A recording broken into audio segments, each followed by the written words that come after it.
యుద్ధంలో తీవ్రంగా నష్టపోయిన ఇరాన్కు అమెరికా $300 బిలియన్ సాయం అందించనుంది. పునర్నిర్మాణ నిధి పేరుతో ఈ మొత్తాన్ని ఇరాన్కు దశలవారీగా సమకూర్చనుంది. ఇరాన్తో కుదిరిన శాంతి ఒప్పందంలో ఇది ఒక అత్యంత కీలకమైన అంశం. అయితే ఇంత పెద్ద మొత్తాన్ని అమెరికా తన ట్యాక్స్ పేయర్స్ సొమ్ము నుంచి ఎలా ఇస్తుందనేదే ప్రశ్న. దీనిపై vice president JD Vance clarity ఇచ్చారు.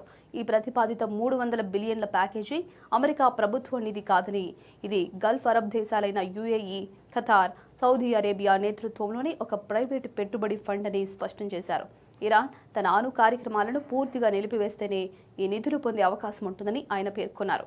అమెరికా నుండి $1 కూడా వెళ్లడం లేదని, గల్ఫ్ దేశాల కూటమి మాత్రమే ఇందులో పెట్టుబడి పెడుతోందని వ్యాన్స్ స్పష్టం చేశారు.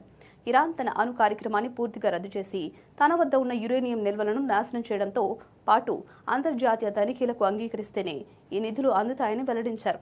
ఇరాన్లోని హార్డ్ లైనర్స్ దీనిని ఎక్కువగా చూపిస్తూ తాము ఒప్పుకున్న కఠినమైన షరతులను దాచిపెడుతున్నారని, ప్రజలు ఈ ప్రచారాన్ని నమ్మొద్దని ఆయన కోరారు.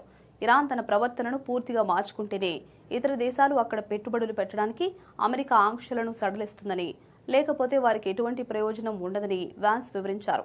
ప్రెసిడెంట్ డొనాల్డ్ ట్రంప్ కూడా దీనిపై స్పందించారు. అమెరికా ఇరాన్కు $100 బిలియన్ల ఇస్తోందనే వార్తలను ఫేక్ న్యూస్ అని కొట్టిపాడేశారు. ఇరాన్ ఎప్పటికీ అణు ఆయుధాన్ని తయారు చేయకూడదనే నిబంధనకే ఈ ఒప్పందం కుదిరిందని ట్రంప్ స్పష్టం చేశారు.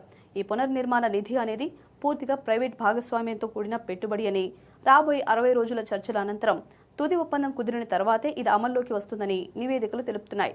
యుద్ధంలో దెబ్బతిన్న రోడ్లు, విమానాశ్రయాలు, రవాణా వ్యవస్థల పునర్నిర్మాణం కోసం, అలాగే చమురు శుద్ధి కర్మాగారాలు, ఇంధన రంగంలో అంతర్జాతీయ కంపెనీలతో జాయింట్ వెంచర్లు, భారీ పారిశ్రామిక కేంద్రాల పునరుద్ధరణ కోసం ఈ నిధులను వాడతారు. అయితే ఇరాన్ ఈ $300 బిలియన్ల నిధిని నేరుగా యాక్సెస్ చేయలేదు.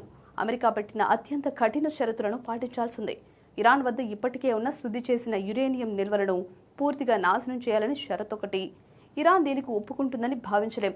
అదే జరిగితే ఆ నిధి దానికి అందని ద్రాక్ష అవుతుంది.